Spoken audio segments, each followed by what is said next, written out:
Right. Project Serpentine, day whatever. I haven't really gotten much sleep lately.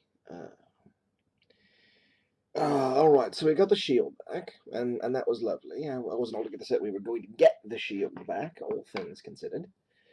Uh, but yes, we got the shield back, and we got the extra piece back, and I was wrong. I will admit it. It was not a snake.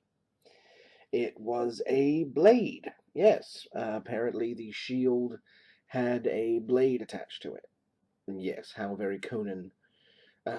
But yes, the blade itself is roughly a foot in length. Oh, bloody hell. Why am I using American units? Oh, it doesn't matter. Roughly a foot in length, and the condition of the piece, considering its age, is quite interesting. Um, the composition of the blade is not entirely the same as the shield itself, as I can find no organic components, though it should be noted that the metallic lattice of the blade is nigh perfect, which would explain why there's very little corrosion or destruction considering it's 3,000 years old. Uh, or at least as best I can tell. I actually had to carbon date things in the crevices of the broken piece of the blade, as the blade itself will not carbon date at all, nor will it react with any acidic or reactionary compound that I've got here in the lab. Did I really just say react to the reactionary? Bloody hell. I either need a lot more coffee or a nap. Alright, but as I said, I actually had to check the detritus in the crevices of the blade, as the weapon itself, I'm calling it a weapon, after all, it's a blade. I doubt they were using it to shave. The weapon itself is... I hesitate to use the word indestructible, but I have yet to find anything that will actually harm it. I have not moved on to anima yet, as that's always a bit hard to quantify.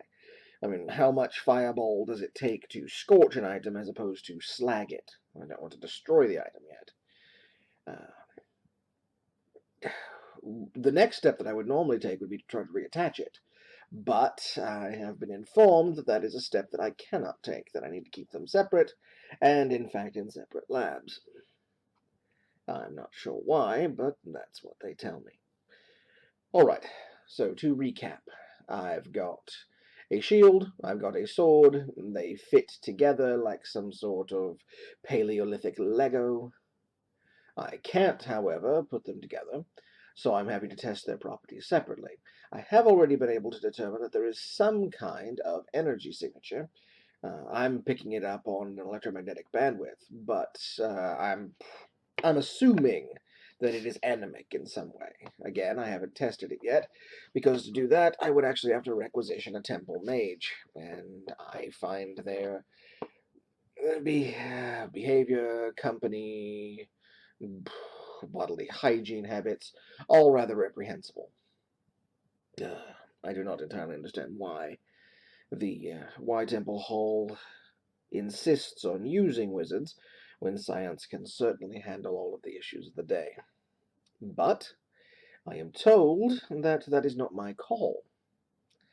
I am told a lot of things now that I think of it.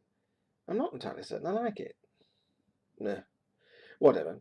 As this report is going to end up on your desk, with no doubt, Miss Oiti, I would like to note that at no point during the process of the gathering of these pieces was a member of the Ordo Obscurus permanently harmed.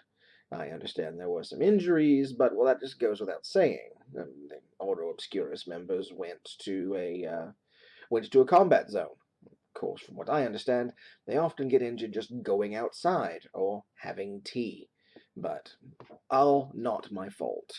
I certainly hope that you're having a nice day, Miss Oiti, and I appreciate being able to continue in the capacity of lead researcher here without having to have myself inquisitized. Yes, that is actually a word. I just made it up.